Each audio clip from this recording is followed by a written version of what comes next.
What's up, everybody?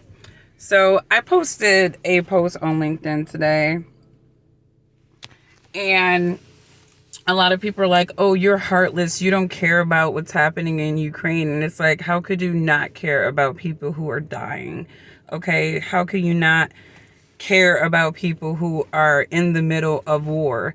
But I like to be rational about things. And to me, this is a war between Russia and West Ukraine. And to me, when I look at it, it's like Russia liberated the east of Ukraine and they invaded the west of Ukraine. And I feel like it's valid to understand that framing of the argument as well, because we have to understand what has been happening in Ukraine as well. You know, as we're looking at Ukrainians get invade and be war torn, we also need to understand that Ukraine has been dealing with civil war, and that civil war included the ethnic cleansing of individuals from the East who identified as Russian, right? And, you know, I feel like the Western nations condition their people to hate Russia. We are conditioned to hate Russia, but all the while our governments continue to do business with Russia. Biden came into office and the first thing he did was shut down the Keystone Pipeline, and we started doing business with Russia in terms of energy, right?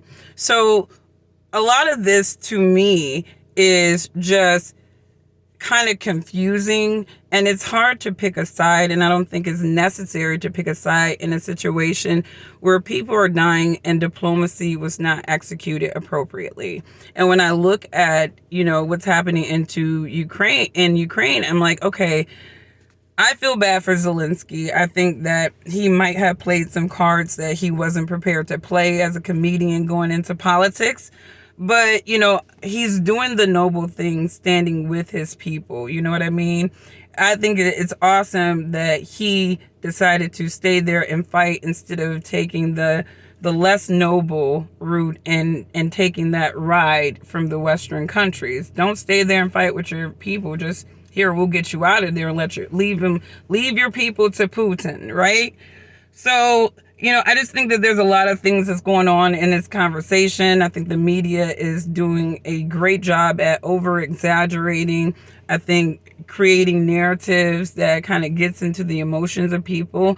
But I think we need to step back and look at, you know, this from the national security of both sides of the argument. And, you know, a lot of people say, well, Ukraine was unavoidable. Well, yeah, it was unavoidable from the standpoint that either it was going to be a NATO nation because they have natural resources and they are strategic, you know, to Russia. They're right in their backyard.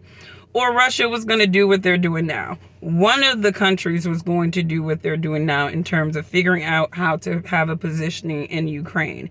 And I don't know what Zelensky's mindset was, you know, in those conversations, but it seems that Zelensky was very much moving towards being a part of NATO and the EU. And people were like, well, the poll said that all the Ukraine wanted to do that. I'm like, was that the Western mindset polls, or was that the entire country? Because that country is divided.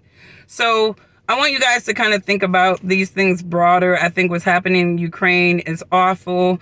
But, you know, I think this goes beyond what, you know, a lot of us are hearing. And I also think it goes beyond just Vladimir Putin being a bully and just waking up 6 days ago like, oh, I'm going to run up into Ukraine. I don't think that. I think Putin has been very strategic and outward about how his feelings about Ukraine becoming a NATO nation.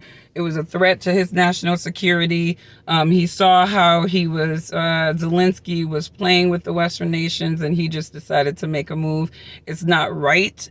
It's not right at all. But nations do things for the sake of their national security that really a lot of us regular people just will never be able to process. And I think that there were a lot of deeper things going on that inspired Putin to do this beyond expanding the Russian Empire, which is pretty much one of the narratives now. So that's my take on Ukraine. I pray for everybody. I really don't like war. I think it's a horrible way to prove a point or to get what you want. But this is the world and the people that we deal with in the world today.